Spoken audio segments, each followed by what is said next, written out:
I've one really big question for you though, Sean. You've explained things you do for your customers and who they are.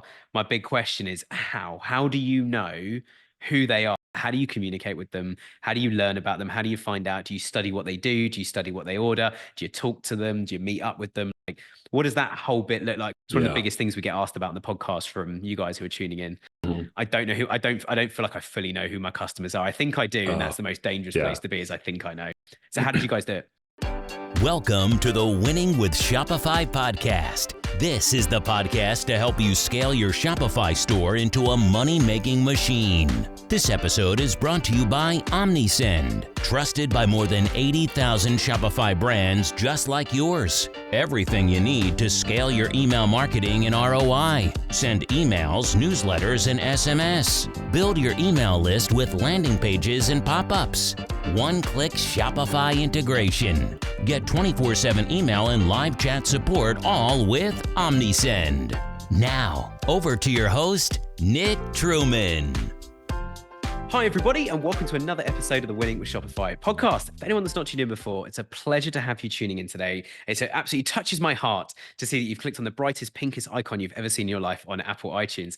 But it's great to have you tuning in. I hope you find today useful. If you find today kind of useful and not super useful, there might be other episodes for you as well. Check out our entire archive. We've been going for 5 or 6 years now, and what a ride it's been. We've had a complete mix of me doing episodes, the odd rant from me, but mostly the same as today. We've got a guest on. We're going to talk to them and ask them lots of questions about a whole universe of things, about how they built their businesses or how they support Shopify stores growing.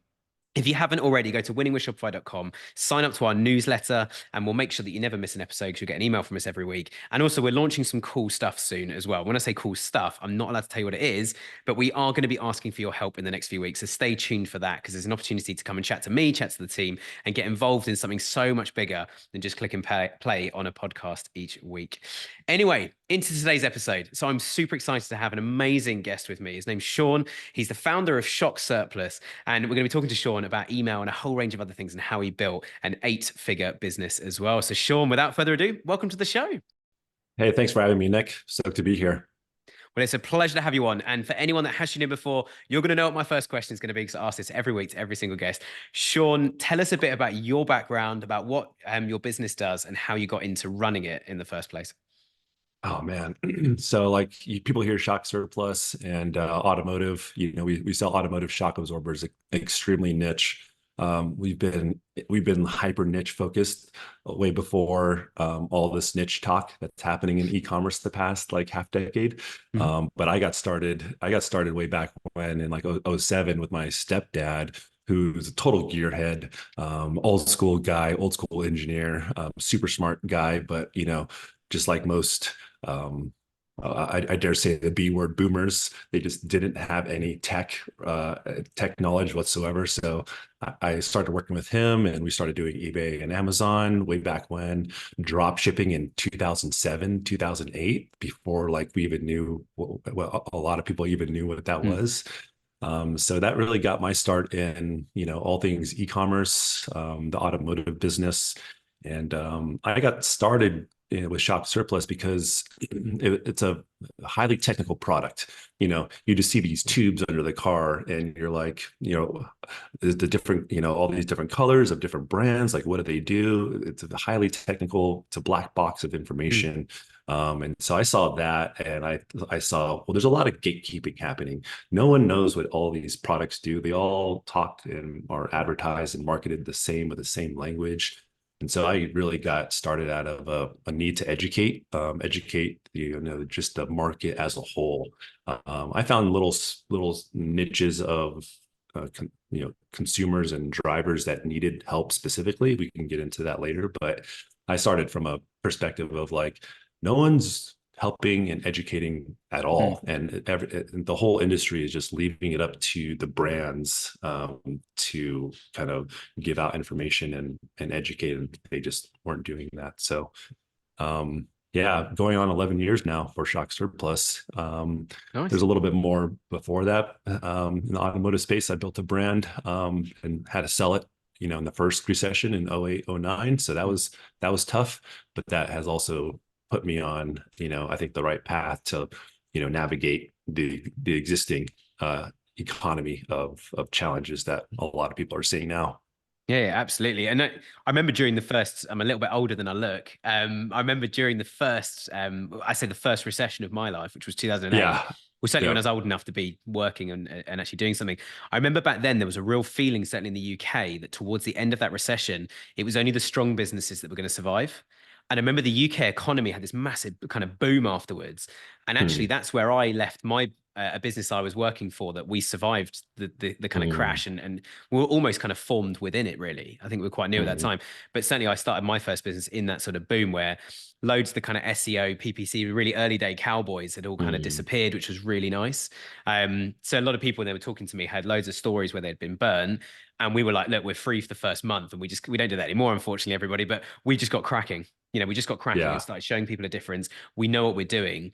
And also, like, they might have lost 20 or 30% of their competitors as well. So suddenly Hmm. when, like, credit was, because it was a credit crunch, we called it. As soon as credit was available, it's amazing to kind of see that evolution.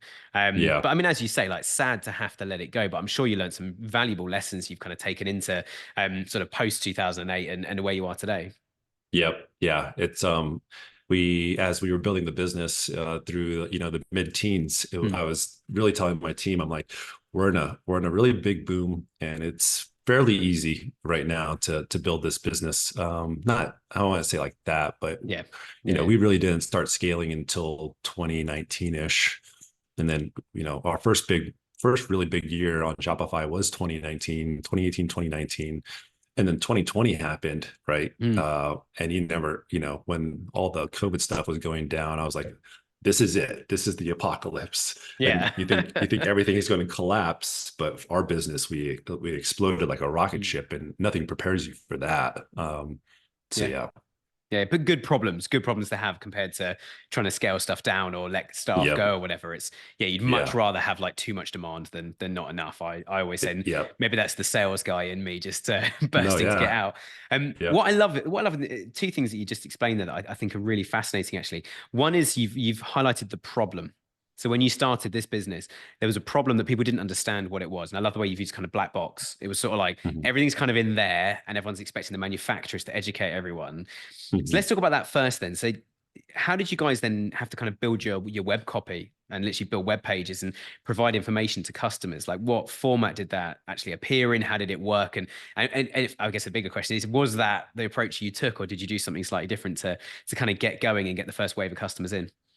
The first customers that I really went after were like the highly modified, the people with highly modified vehicles, and they were always just looking for replacement parts, replacement shocks for their lifted Yeah. trucks. Um, they have there's a certain stigma about that audience in the United States, lifted Yep. trucks, big wheels, all that kind of stuff, show vehicles, but they had a lot of money, and they were just looking for an easy way to make something, make a purchase. And it was Yeah. hard because they're searching through catalogs, trying to find part numbers here and there. And I just made it kind of a single bundle. Bundling back then was just like not a thing at Yeah. all. And so I kind of discovered that bundling also, not only did it make it easy for them to purchase, but I was also able to give a little bit of a discount on bundled items versus the full Yeah. retail price of them. And so it was kind of a twofold advantage in that space. So that was like early 2012, 13, 14. And then as I got further and further into everything, it became really apparent how lack of education the market in general had. And so from that point on, it was a lot of using the parts myself, using the parts on our own staff Mm. vehicles or in our friend network, and really understanding the products. Not only we don't manufacture ourselves, but we were using many different brands. So we're a retailer that just Yep. sells everyone else's stuff. And so we go as deep as possible on a certain type of product, and then build the copy, build the images, build secondary images on Shopify Mm. around like what we understand, Yep. and kind of visualizing those things for the customer. Visualizations in our space are just, I feel it's extremely important because there's a lot of, when we describe something in our industry, there's a lot of maybe new words people just don't understand. And so like Yeah, not only have to dumb down the language, but you have to like provide visuals to like the behaviors of the product as well. yeah. So discovering that early on really gave us a big advantage, I think. Yeah, yeah, absolutely. Absolutely. We're going to come on to in a minute, not just yet. I want to ask one more question first, but we're going to come on to understanding who that customer is, because I think it's fascinating the way that you've almost given me like the two first initial stages. One of there's just these guys browsing catalogs and probably Googling like a part number, 1, 2, 3, 4, 5, ABC. I need Yep. that part. And you just almost need to tick the box like, yes, we've got it. I want to talk about how Mhm. that journey's unfolded in a second. But I think that the bundling thing's fascinating. And the reason it's fascinating Mhm. to me is as somebody who works in PPC and SEO, we want to show the most revenue we can. And obviously the quickest thing for me to do is tell a client to make a small change on the website and revenue like doubles. And I haven't done any Mm. SEO work or any PPC work, and nor have my team. And that's great. So if we're doing our work and the client is improving conversion value, Mhm. average order value, etc. But with the bundling, like I feel like these days it's such an obvious thing, isn't it? It's like this Yeah. table lamp costs, I don't know, £50. But if you add in a specialized lampshade on top of the upgraded lampshade, that's £70. If you want a Mhm. bulb, it's the bulb's only a fiver, but that's now like Yeah. 75, £85. So you're starting to build this kind of bundle of things. And then it Mhm. arrives and they just kind of put the whole lot together and go, wow, I've got a table lamp, a nice bulb in the top. Oh, and I bought a matching one. So I've just doubled the whole lot. And I've got one each side of the sofa based on the picture I saw. It all seems so obvious. Like just to run Mhm. down memory lane for a second, even on Shopify, Yeah. where we've got all these lovely apps now, just so everyone can feel like they're living in the best age possible for Shopify. What was it like trying to set that up on your old Shopify store way back when in 2000, 2008, 2009, like in the early days? It was on BigCommerce, and Okay. it was really just a single listing that you just put everything in and then describe what was in the listing in the Okay. description. So it was very, very dumbed down.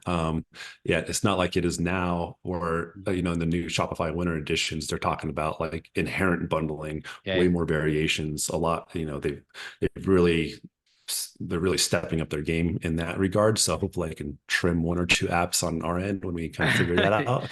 Yeah. But yeah, the bundling thing, it has become a lot more of a buzz term the past few years as people, you know, everyone, when, the whole profitability shift, AOV Mhm. shift, true revenue shift. Yep. Yeah, all these things kind of start highlighting which direction you should take your store now. Yeah, yeah. And I think as brands grow as well, I'm sure you guys came up against this with bundling.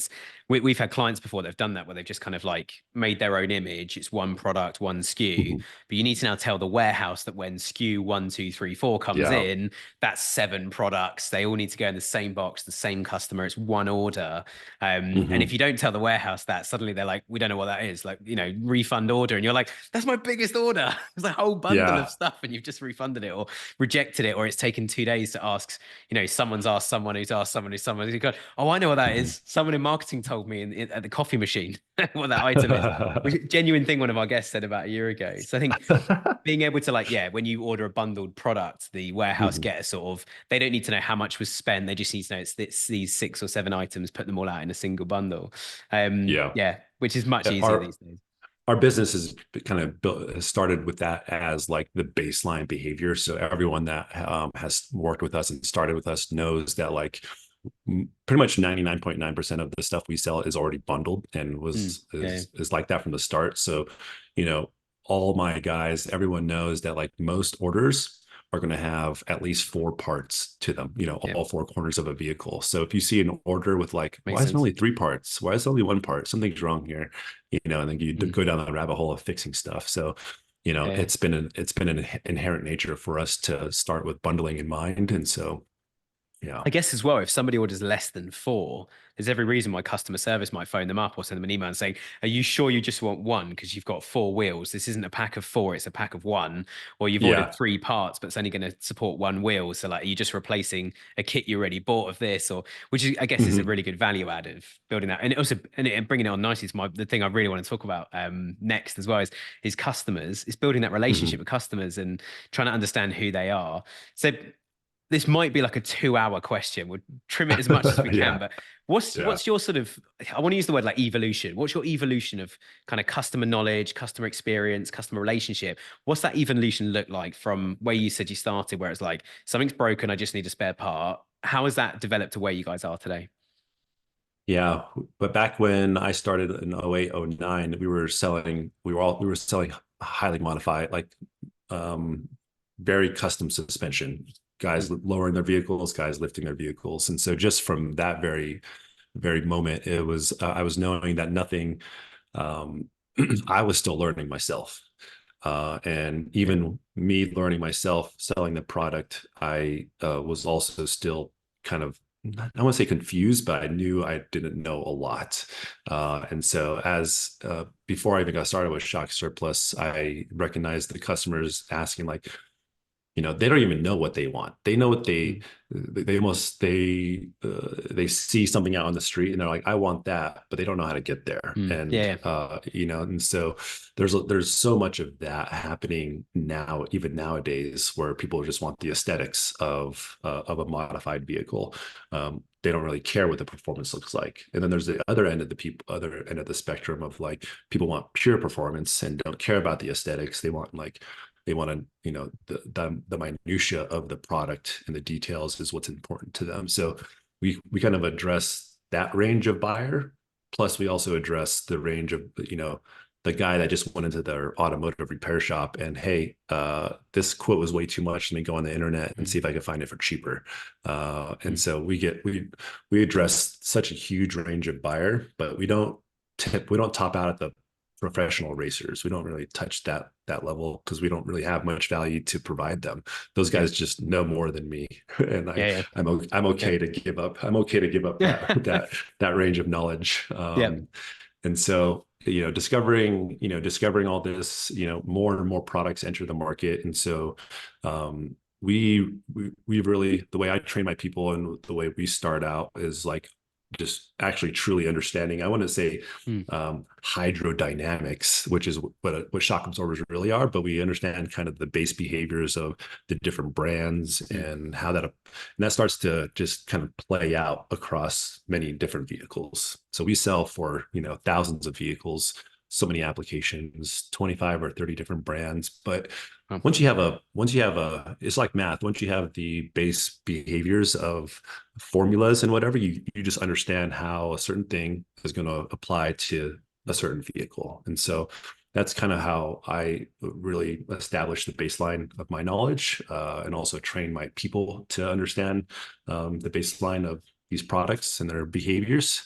And so, with that in mind, we were able to really start helping out a lot of people through, all of our blog posts, our YouTube videos. Just ingrained myself in the community because I was the community. I have a truck. I have a truck that I was just using for camping and mountain biking and all the adventuring and all that stuff. So I was my own customer, and so that allowed me to start talking to similar people like me. A lot through blog posts, a lot through product descriptions.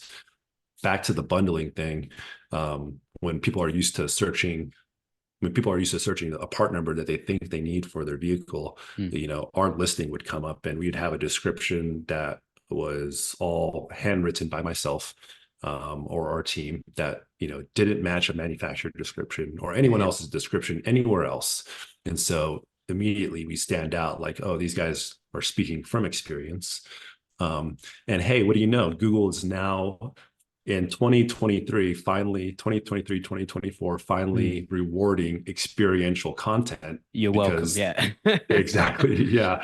Because they're seeing how easy it is to just copy everything and scale up, manufacture copy across infinite websites, right? And so affiliate marketers, they do the same thing now. They're just like copying someone else's copy or the manufacturer's copy and applying it to their affiliate links. But that's not being rewarded anymore. Now it's experience. So that's, I think, we've been well positioned to kind of reap those benefits, I think. Yeah. And I think, just touching on that point quickly about Google, I did a conference talk recently where I was saying that it was actually called like the 8 myths of SEO. And one of them was completed it, which I thought was hilarious. I got a few laughs. One was what? Completed it. I've finished Oh, my okay. SEO. I've done it. I'm already number one. Oh, That's fine. gotcha. So, yeah, all right. Nice. Yeah. Yeah, but one of them exactly was the when an algorithm update hits you and it Mhm. hurts. And sometimes it's like, okay, it's a technology change and we need to change something for the tech. And we just need to accept like Google's changed something. There's nothing we can do about that, but we can change the tech and we change the tech. Mhm. However, sometimes you get the updates which are just like that, where I remember many, many years ago when like I think it was Panda that hit. Google love Mhm. putting these funny names on them. Panda Yeah. hit and basically said if you had loads of bad links coming into your site, we're going to mark you down. And all the SEO guys in the world were freaking out. And one of my claims to fame was publicly on the record saying, I'm really excited for this. Yeah. Like at an SEO conference, and everyone was gasping because exactly as you've just described, I was sitting there going, all of my clients, we've not built any bad links. We've only built Mhm. links where there's a blogger who's really influential back when like Blogspot and Tumblr were things that people Yeah. used. We had some bloggers on those, for example, talking about our clients' products and linking to them and reviewing them and adding value that wasn't on the website about those Mhm. products. And Google Mhm. went, oh, that's fantastic. And pretty much we picked up loads of work where we were basically just, as soon as Google launched the disavow report, where you could say these links mean nothing, we just Yeah. completely cleaned up with new clients. That was our COVID. That was our big boom as an agency. Nice. Many, many years ago. We've had several kind of smaller booms since off the back of us doing stuff Mhm. ourselves. But Mhm. I think you're absolutely spot on with that manufacturer content. And I think putting myself in the shoes of a lot of people listening who are maybe at the earlier stages, it's really Mhm. painful because you're like, "Oh, there's a million things I need to do. Do I really want to spend my time writing these descriptions when, let's face it, a lot of Absolutely. customers come in and just go correct part, add to basket. I think what you Mhm. need to do is use something like Hotjar or Yandex and actually watch people use the site and go, how Mhm. much they scroll down and expand that description box and actually go, well, Mhm. do you know what? Everybody expands the description box. It's the most important thing on the page, or one of the most important things on the page. So it is worth your time doing it. And I think as well, if you're serious about scaling, and I think we'll come on to that in a bit as well, talking about your journey specifically and how you've gone from, kind of working with your stepdad to actually Mhm. building what you got today at 8 figures. How do you get there? Well, one of the things I think you need to do with things like copy and speaking to your audience is the more you do today, the less you'll need to do tomorrow. It's just part of the Mhm. DNA. It's part of the process. It's every time we Yeah. add a product, we do all of this to it. I've one really big question for you though, Sean. You've explained things you do for your customers and who they are. My big question is how? How do you know who they are? Like, what was that exercise like, or those exercises? Like, how do you communicate with them? How do you learn about them? How do you find out? Do you study what they do? Do you study what they order? Do you talk to them? Do you meet up with them? Like, what does that whole bit look like? Because there's a really kind of loaded reason I'm asking, and it's one of the Yeah. biggest things we get asked about in the podcast from you guys who are tuning in. Is like, Mhm. I don't know who I don't feel like I fully know who my customers are. I think I do, and Uh, that's the most dangerous place yeah. to be. Is I think I know. So how did you guys do it? Well, it's back to the I was my customer, Mm, or still am, but guys with trucks, throwing mountain bikes in the back, throwing gear in the back, a lot of pickup trucks has been our core customer for so long because they're the guys doing all the activities. We're using our vehicles as a tool to go do something. mm, Now, granted, there's also a big community who use their vehicles as like the thing, but yeah, for yeah, me, the vehicle is just a tool to go do the thing. Mountain climbing, rock climbing, mountain biking, skiing, mm, snowboarding, yeah, all these different sports, surfing. So those customers are the ones that are doing a little bit more with their vehicle, where factory parts just are oftentimes inadequate. And so early on, there weren't a lot of alternatives for them. And so factory replacement, some minor performance upgrades were kind of our bread and butter. But as we really hit 2015, 2014, 2015, and the term overlanding started becoming big in the United States, social media started kind of really highlighting a lot of the adventure mm, stuff, yep, highlighting adventure. It's definitely making people to go out further away from their metropolitan centers. So, us and the market in general just reap the benefit of that as people want mm, to upgrade their equipment. They want to go faster or do more. And so I just identified, back to the question, identified those customers because me and my friends are the customers. yeah, yeah, And so it's nice, easy to be like, this solves this problem. This solves that problem. Sometimes we would do both. We would be participating in both issues. But mm, as you do more and more of that, there's just different Mm. levels to the game, right? Yeah. People Yeah. want to be extreme, or people want to be entry level, and Yeah. all sections of things. And so, being the customer, there's been a lot of talk now. How do you start a business? People say, what's your passion? Okay. How do you educate in your passion? Is there a product there for you to create or serve? And so I feel like I just naturally fell into that thing. And so is really just addressing my own community, Mm. and their problems, and starting from just product knowledge as a baseline.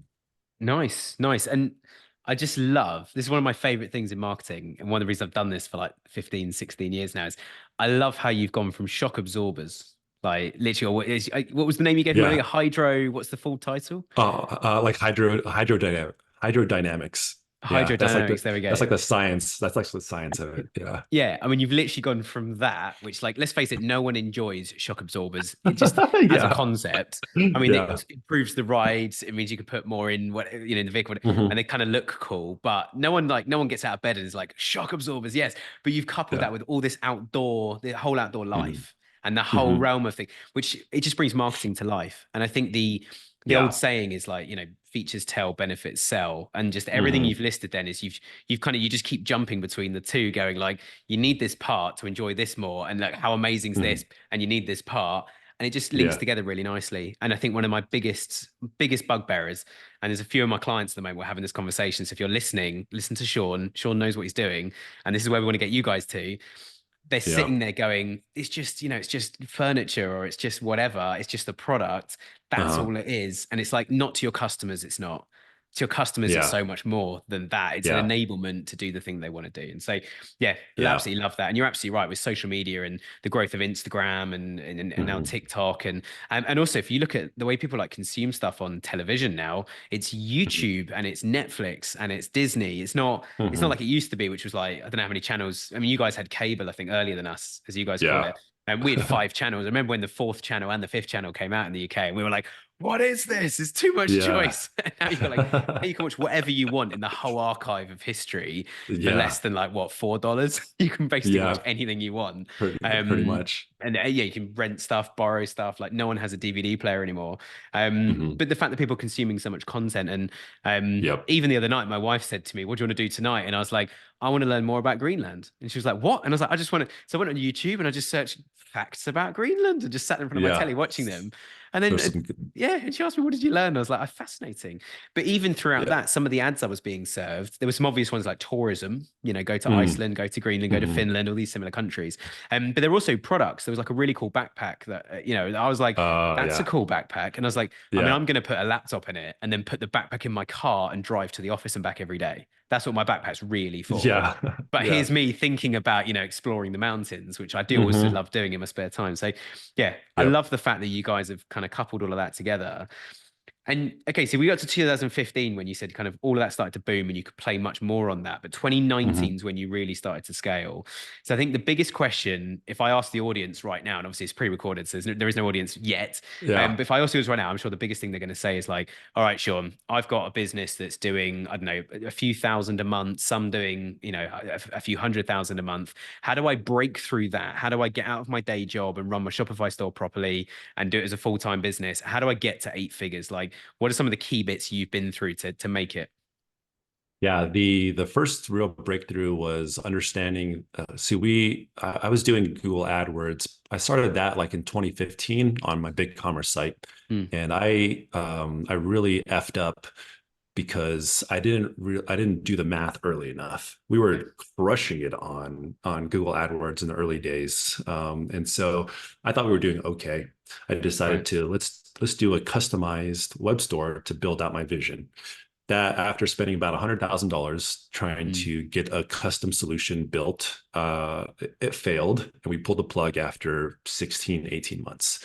That was a really hard learning. And that was right when Shopify really kind of came on the market, and me, my partner, web developer Brandon, we were just like, "F this," pulling the plug. We literally went home that day and started building on Shopify. We didn't go mm, back to BigCommerce, went to Shopify. And that was 2018. And as soon as that we had that up and running in 2 months, started delivering Google AdWords to, paid traffic to the site, started getting really good sales. We were like, 20 ROAS out the gate, 25 ROAS out the gate, because back to customers searching one part number, they were arriving at a set that was now, Yep. 4, 5, or 6 times the cart size of that one part number. So if it was $60, our bundle would be $240. And so Yep. the way AdWords works on that is like you're bidding on this little small item, but you're actually getting this really big item for a sale. And so we connected those dots. I think we did like 500 grand the first year on Shopify. And this was already my full-time job at this point. I kind of burnt all bridges when I started Shock Surplus because I only had a drop ship, 30,000 a month, 50,000 a month to like pay for my own self. And it was a lifestyle business to start. And so it was always cash flow positive as a drop ship business.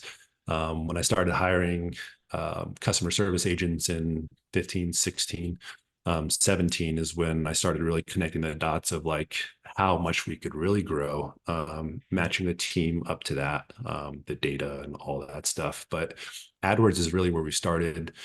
We were doing Facebook as well, and that was really good for us out the gate. But we've just stayed super focused on a single customer. And we benefit because the automotive industry is so massive. There's like the entire, it's like a $60 billion aftermarket industry for us, let alone like factory replacement stuff. So we naturally already had a huge audience of buyers to tap into, all bottom of funnel people. So many people that are like, they know they need something because their stuff broke. And so we're getting those people into aftermarket options. And how do you reach them? And Google was just the thing. It still is a thing to do. The massive bottom of funnel still available there to reach. Obviously more expensive nowadays, but focusing on that single customer, we got to our first million within 2 years on Shopify, all basically bidding on bottom of funnel stuff. But we got our first million with like 60 or 70% organic traffic accounting for the sales, and then 30% was paid. And so that was basically because our bundles had been creating authority in the space for many years. And so we benefited from that being kind of first out the gate. And then to 8 figures, that kind of just happened really suddenly because of COVID. COVID really just propelled us from doing, I think 2019, we did mid 7 figures on Shopify. And then in 2020, it was just like, I think we quadrupled that year into the stratosphere. Nice. I mean, what a journey to go on. And I love your honesty as well. I think it'd be easy enough for you to say like, we came up with some genius formula and we scaled it and it was every little detail and stuff. But I think we need to be real when, when something like COVID hits. And I heard someone recently in another podcast I was listening to, and I can't remember what podcast it was. Anyone who's been listening for a while will vouch I have the worst memory in the world. And I should write these sources down. Is probably my New Year's resolution. But they were saying that they hate hearing that brands like you guys, COVID hit and it was just a miracle or whatever. Sorry. But I don't think you need to apologize. I think quite the opposite. I think you're in the right place, the right time. And that is so important for most businesses.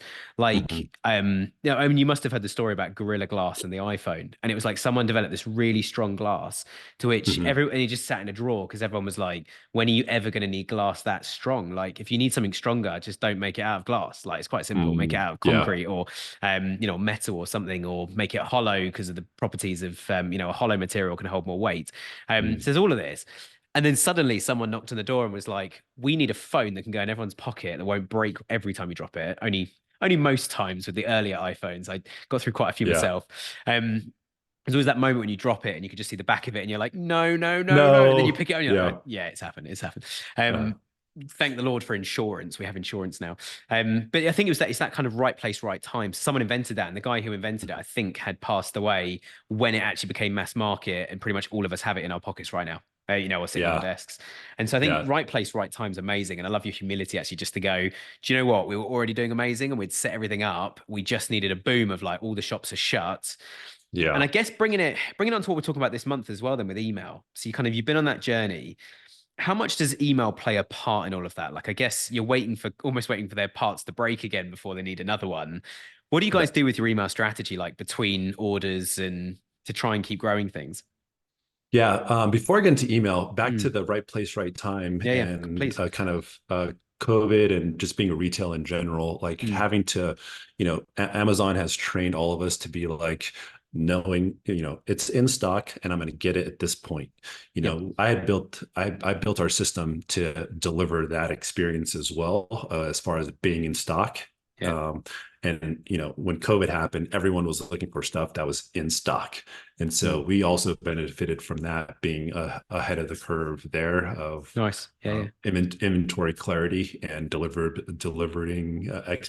expectations. And so that was another thing too of just like we can't forget the basics of what consumers want now. Mm. They want all as much reduction of shipping anxiety as possible. They Yep. want to know that you actually have it. And so I don't know, that's sometimes that's lost on people. And I just always want to kind of highlight like the core product is your service, right? Mm. We don't make a product at all. And Yeah. so our product is really knowledge and service. And so you have to like, how do you deliver that in spades versus all your unlimited Yeah. competition? Like today we'll have a new competitor that's going to come out the gate with our baseline of a behavior and then trying to beat us and take our sales. And so how do you keep iterating and whatnot? So we did Yep. benefit from, right place, right time, but like we're also following like the customer has Amazon in mind as the retail Yeah. standard. And so we're also trying to play catch up there as well. And so Yeah. It's a really just good want to keep point. that in, yeah, just want to Yeah. keep that in mind as far as right place, right time. But you also got it's luck is preparation meets timing, right? Yeah. And a lot Yeah. of prep. Sometimes Alex Tramosi says you can be, you don't know, you can be working your butt off for 2, 3, 4 years, and maybe in the fifth year is when you break through. Working hard, sometimes you have no idea when you will get the reward. Yeah. Yeah. And so you just have to keep working, right? So Mm. that's what we're kind of found ourselves in. Yeah, yeah. But back Just to add on that as well, I think the luck thing as well. Like my wife, if you're listening to this, honey, I love you, but you always say to me like, "Oh, well, that was lucky," and like, and she'll say to me like, "Okay, that new client you've got, where did they Mhm, come from?" And it's the same in e-commerce, or where people are shopping around online. Where do they mhm. come from? How do they find you? And you're like, it's not like you open up the Google Ads channel. I know you guys hit it in a real sweet spot, and I was working on Google Ads right through that sweet spot. But the thing is, if you're not in the game, you're definitely not going to get that customer. So when she asked me like, where has Mhm. the client come from? I'll say, I went to school with someone who then disappeared for 10 years. I didn't see them. And then I bumped into, this is a true story, by the way. I bumped into them in the changing room at my local gym and said, sorry, are you Nice. Sam? And it was my old friend Sam from school. There was a rumor that I broke his leg at school. So I also mentioned that. I said, Sam, like, I literally haven't seen you since school. Like, is your leg okay now? Like, you did break it. It wasn't my fault. He laughed and was like, I was just trying to pin it on you because all the girls were loving it. And I liked one of them. But anyway, we were like, what, 14, 15 at the time. Yeah. So I bump into him. I say, what are you doing with your life? And he said, well, I'm playing a lot of football. I was like, you should join my football team. So he started playing football with us a bit. Nice. Where are you working at? A web agency? And I was like, oh yeah, they pass lots of clients on to us. Anyway, he phoned me out the blue one day and just said, like, I've got this lady called Emma. She's based in the US. I barely know her, but she's reached out to me of all people and said, do I know an SEO agency? You're the Oh, guys. Can you talk to her? yeah. So yeah, of course we got in touch with Emma and had a quick chat with Emma. And Emma said, look, I'm redesigning this site. Could you work on it? And I said, yeah, I can get my team to look at it, whatever. I've got a whole team here. Turned out the client is 20 minutes from our office. So you Oh, think I've yeah. gone from Sam, from 10 years of not seeing Sam, to Emma, who's based in the US, to then this then Yeah. happened. And we've been working with that client for 4 years now. They've got like six, Nice. 7 websites with us, a big old firm nearby, and they work Mhm. across the railway network across the entire UK. So no one's ever Okay. heard of them, but they work on these massive projects. And we Uh, work with them at everything from equipment hire to how they land more projects, to information guides, to designing a new, motorway junction or highway, as you guys call it, yep. a new freeway junction. Like they do all sorts, and we work with these guys. And I think And it just to go came back to down. your point, it's so It, random, but you've got to be in it to win it. If you're not there, you're yeah. definitely not going to get the client. Yeah. It It's came yeah, down to like you sticking to your schedule and going to the freaking gym. exactly. So going to the gym's good. Yeah. But I always say as well, like if your business, like your business and my business, we both rely on. If you imagine like a dice, we rely on how many sixes we can roll. So the Mhm. more times you roll the dice, statistically, the more sixes we're going to get. So the more you spend on Yep. advertising with a good, strong message, more customers you're going to get in, the more your business is going to grow.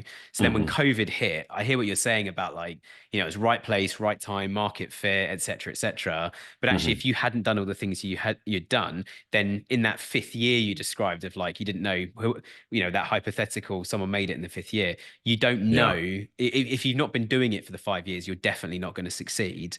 And I think Yeah. that's where we all just need to be really humble and keep looking in the mirror and going, what am I doing right at the moment? What am I doing wrong at the moment? What's not Mhm. working for customers? So we'll talk about email now as well, but like, if your Yeah. email game's not working, stop sending emails or just keep changing it until it works. Just because you Mhm. sent one email and it didn't work, that just means congratulations, you started the journey. Doesn't mean it's Yeah. not going to work and doesn't mean it's failed. But yeah, Yeah. I'd love to hear about your email journey, and because email really is luck, isn't it? It's like you just keep chucking stuff out and see what comes back.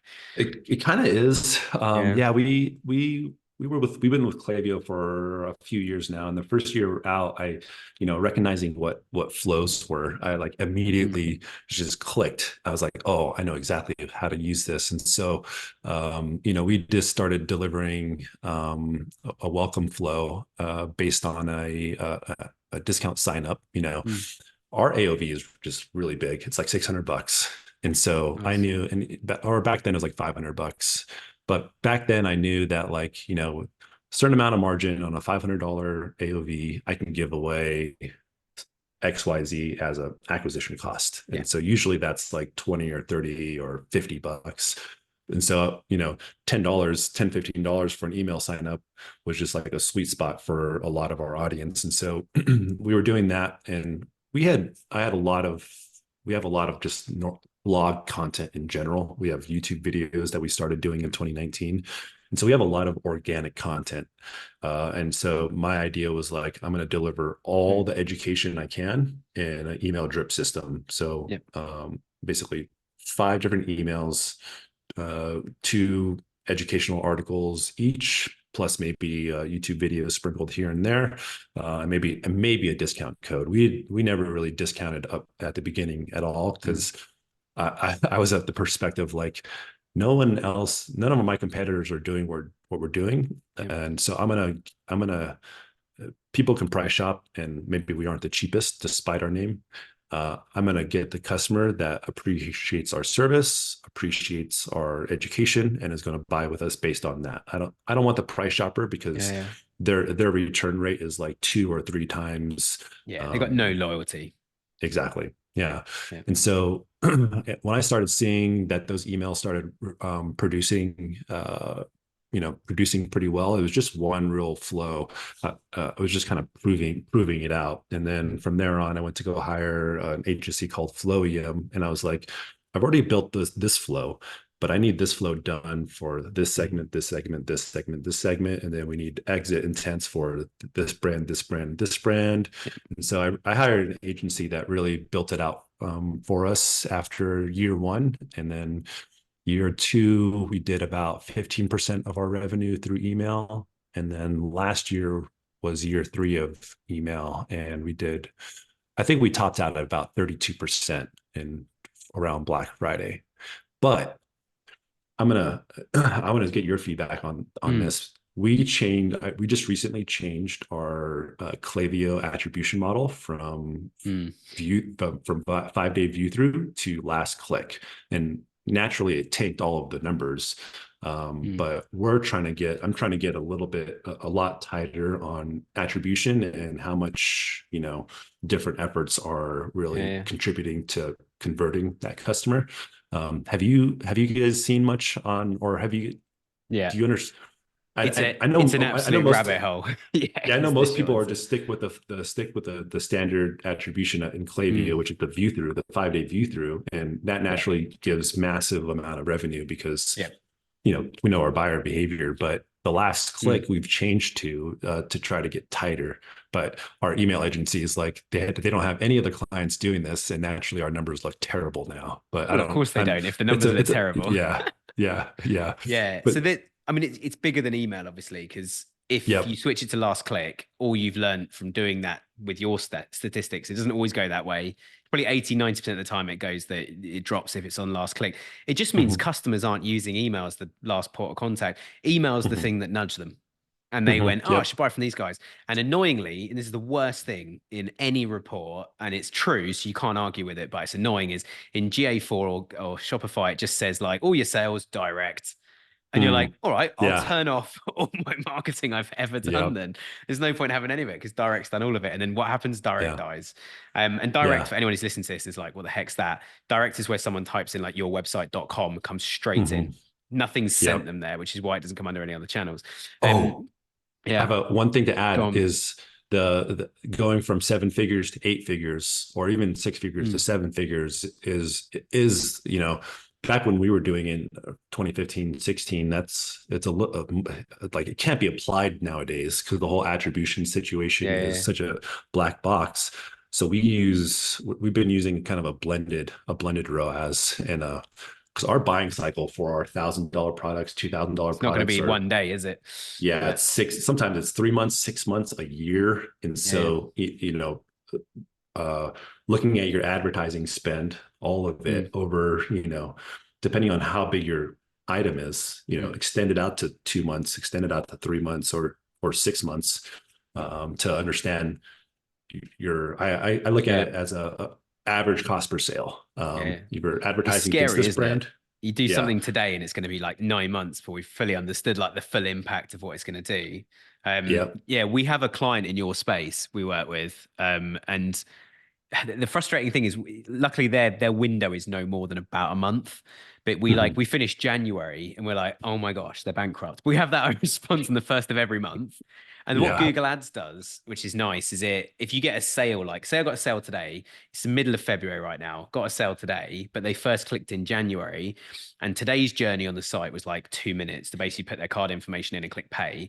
Whereas the Uh-huh. journey back in January was like 20 minutes. They added loads to the basket. They signed up to the newsletter. Mhm. They went on customer service and asked a question on live chat. Like Google Yeah. Ads is watching all of that. So it actually attributes most of the revenue back to January. So that client's Mm. revenue has doubled since January's finished in the first sort of Oh, 2.5 weeks since interesting. January's finished, which of course at first the client was like, when we're using data-driven attribution on that client. And of course the client's Yeah. then sitting there going like, what the heck? Like, is this time travel? Like, are people going back to January and purchasing now? Like, no, it's attributing it to when the journey started because PPC is quite Mm. often not the thing they use for last click. It's Yep. direct, or they've got that email that says, here's your 10% off your first order. They've gone and clicked Yep. on the email. So it looks like email is your best channel. But then when you look at the email data, you're like, most people converting on email are doing their first purchase. You have a Mm. lifetime value problem. But if you just look at the channels and go, email's doing Yeah. everything, you think email is driving massive lifetime value, but it's not. Mm. I flagged it a few That's weeks a good ago. There's point. the best report I would suggest anyone looks at that wants to only pay for new customers once and then do Mm. lifetime value and email and subscriptions or whatever they're after is, the customer cohort analysis within Shopify is Yeah. fantastic. I mean, Yeah. you've I've seen it. So been. it gives you, the months. Mhm. 100% of people did their first order because you're just looking at orders, and then it gives you a percentage month by month, kind of working off each month. So you can Yep. go, people that bought in March, it was 4 months later, we still had like 6% of them purchasing. And you kind of take a screenshot of it and go, right, we've got a whole year ahead of us. How do we make these numbers as Mhm. big as possible? Lots of email, Yeah. lots of social, lots of retargeting campaigns. Let's get them back in because they already know who we are. And the longer it is between orders, the colder they're getting. So we need to kind of Yep. get them back quickly and see what we can improve with it. Yeah. The win back and the post purchase flows have been a big focus for me the past year. We've lifted our repeat customer rate from like 6% to 13%. Wow, It's really over hard. double. Yeah, it's really hard for us because someone buying a set of shocks, they're not going to buy it again for 3-4 years usually, and so you'll be lucky to get that purchase way down the line. And so we've started expanding our catalog and adding on more auxiliary items, accessory items to bring them back within a week or 2 weeks, or like you said, bring them back as soon as possible while they're still in love with your brand, still know your brand. So the win back, the post purchase, those kind of things that to incentivize getting those customers back. There was a statistic where it's like they need to buy from 3 times, and you have after they buy from you 3 times, the LTV just significantly goes up. I'm failing on the actual source numbers, but LTV is the new hot term in the past year. I've been trying to focus on it for a while now because we have to be profitable on that first sale, and then everything else after that is even more beneficial. There's a lot of businesses out there that are like, we'll break even on first sale and hopefully we win back over the lifetime.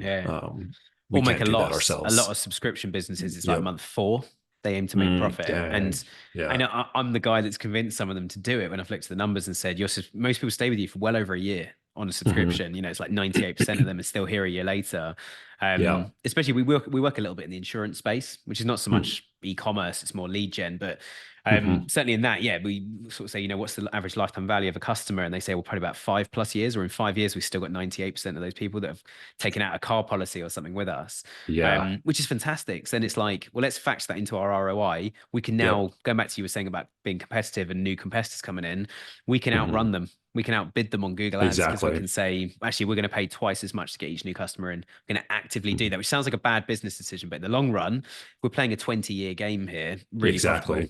Really profitable. So going back to a question about the attribution bit is, I think the biggest conversation I'm having with clients, certainly over the last kind of 1 to 2 years, is I keep saying to them that if customers are going to click on an email, click on social, ask customer service a question, click on some Google shopping ads, searching for your brand, and then come in direct and purchase, we just need to accept that's what's going to happen, which I know is not the nicest answer to give you or any client. But we've got to be realistic about that. And I think one thing that some of our larger clients do these days is they look at the ROI of each channel, and we keep a daily eye on that and kind of go like, what are they all doing? But what they do is they make big shifts in budget. So say they've got like 5 advertising channels. They go, all right, this month we're going to lower all 4 of them by 10% or 20, and then we're going to double one of them. We're going to double like Facebook, for example. So we'll lower all of these 4, and we'll double Facebook, and we'll do that for, if the cycle's a week, we can do it for a month and get a good conclusive result out of that. If the cycle's 3 months, we probably need to do it for 3 to 6 months. And when I say the cycle, between sort of, I've clicked on my first ad and I've made my first purchase. So you kind of, you start juggling stuff like that.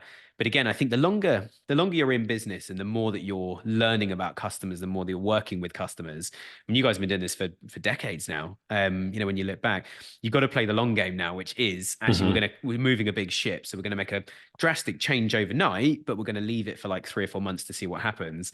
But there's always that risk of like, can I keep some sort of eye on stuff in live? Because actually, if we're monitoring it in real time, I want to move the budget back. If I can see early on it's been a failure. I mean, we've got one client who they're a lead gen client. They generate leads for like £20 each on Facebook, £250 each on Google. Google makes them way more money, which on the face value doesn't sound like it does, but the leads from Google, like you were saying earlier, are way more. Bottom of funnel. It's do you want to start a business? They're a franchise. So like, do you want to open your own franchise with us? And Google, it's like, I'm trying to start a franchise in your space. Of course, I want to talk to you. Facebook, it's just like, I want to be my own boss. Click, fill out the form.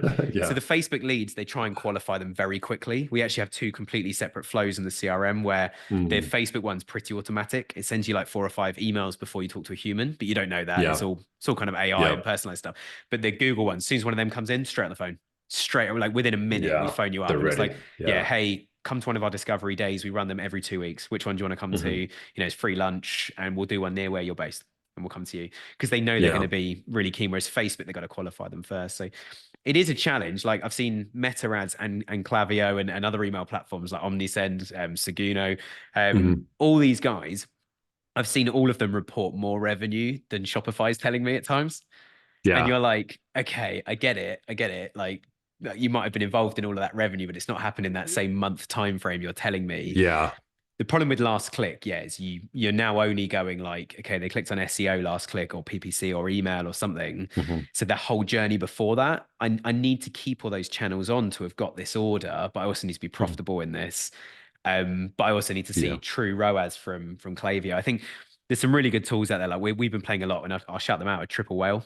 Oh They've got yeah. a free dashboard for Shopify. We're trying to get them on the show at the moment, so watch this We space, everyone. But yeah, we had we were using Triple Whale for a good 6 months, and I really like their dashboard as well. It's just like every day I can see like what I added, yeah, sometimes we would have Facebook ads just like kind of going viral, be like, oh, what the heck, we have 40 shares on this ad, like yeah. that's Why? incredible.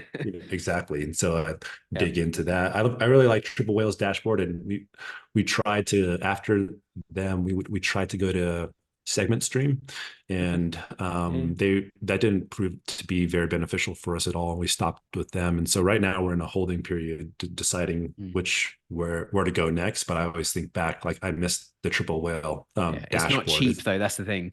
The more Yeah, you it's like grow, the more they start 2,500. charging. Yeah, it Yeah. was like $2,500 a month for us. And Mm, looking back, it's worth it for me when we're running mm. 6 figures of advertising. But I think we're looking at Prescient AI next, Yeah, because yeah.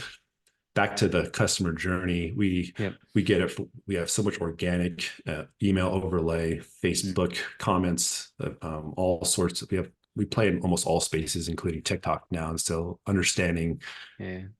understanding weight, like it doesn't come down to. It's not like there's no one thing getting all the attribution anymore. It's Yeah. probably been that way for a while, but there are places where it's weighed more, right? And that's where, as a owner, I'm like, well, if I know my Facebook video traffic is is the biggest priority for starting the journey, then of course I'm going to pour in way more there. Or is it Yeah. Google But middle you've got of to the have more funnel? later down the funnel as well. If you're going to put more in Mhm. Facebook, you've got to be prepared to put more in Google, which Yeah. then means businesses then go, well, let's just increase all of them by 5%. And then you look at the end of the month and go, it's not made much difference. It's only a 5% lift and we've got Yeah. 6% more revenue. But I'm now asking the same question, like, how do I attribute that Mhm. back? It's like, yeah, it's Yeah. difficult. But customers are so savvy these days, and everywhere you go Mhm. online, TikTok, Meta, etc., they're all screaming at you with all these tools as shoppers to say, use this, you get cash back. Use this, you get discounts. Only buy from Mhm. these retailers. And then it's like, what do I do with that? And I think going back to something you said earlier on, my catchphrase, and I've started putting together notes for a book on this at the request of two of you that emailed me recently, is marketing has been lost from digital marketing. You can trump all of Mhm. this. Great product, right market fit, solving a Yep. real problem to the right audience, and you've already nailed it. And these channels now, which is the same as what you've done, you've really cottoned onto the outdoor world and gone, these guys have got trucks, they need these parts, but we can provide a much better service than everybody else because service and knowledge are your two things. And I think that's really Mhm. powerful. But Yeah. yeah, anyway, we better draw things into land. I think it's been amazing having you on, Sean. The most important question I always love asking this right at the end then is someone's listening to this going, Sean, you keep saying the name of the business. I can't write it down quickly enough. If people want to check out your business or reach out to you, follow you, find out what's going on, how can they get in touch? Like, what are the easiest ways to do that? Yeah, Shock Surplus on Instagram and YouTube, Shock Boss on TikTok. And I just want to end with just the Mm. customer education aspect of Yeah, yeah. we Instagram, a lot of brands out there were not, their Instagram just wasn't their jam. They Yeah. didn't produce good pictures, or they couldn't tell a good story. TikTok is the complete opposite. Whereas for us, education, just talking to the camera and educating, that is like inherent to the TikTok Mm. kind of audience. And so Yep. we've gained a lot of traction there.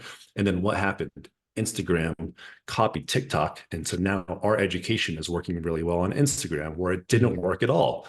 And so that's another thing of just like experiment, because all these platforms are trying to kind of copy Yeah. the best parts of each other. So anyways, Shock Boss on TikTok and YouTube is Nice. we're really active there as well as far as customer education. If you guys want to check out what works for us and maybe apply it yourself. We're probably going to do a whole episode on TikTok soon, because my agency is officially a TikTok agency now, which as of about 2 days ago, we launched our first campaign on it. And within 24 hours, we were like, wow, some really interesting results, which we might share those if our client lets us, or do something completely independent. But yeah, as you say, TikTok and Instagram are they're kind of going like this together. Like TikTok's trying to be a bit more professional. Instagram's trying to be a bit more TikTok in terms of the way it produces content or shows content. I think it's realized most of us just love scrolling through video after video and don't care what kind of video it's like, just serve me stuff. Is where they're both going, which is fascinating. So yeah, as a brand, opportunity to make a lot of noise on those. Big time. Nice. Well, look, Sean, thank you so much. Been an absolute pleasure having you on today. Really appreciate it, Simon. And thanks for everybody else for tuning in. But Sean, thank you so much. Been great having you along. Thanks, Nick. Been a pleasure. Great. And for everybody listening, apologies, we're not posting on Fridays at the moment. It's not deliberate. It's just that we're trying to pin down guests. Unlike Sean, a couple of guests haven't turned up. Sean's been fantastic. But please keep subscribed. Stay tuned. And we've got some amazing stuff coming up in the next few weeks as well. And also, if you want to be a guest, you want to sponsor, whatever, winningwithshopify.com, fill out any of the forms on there. They both come through to Byron and myself. Thank you for tuning in. We hope to see you again next week.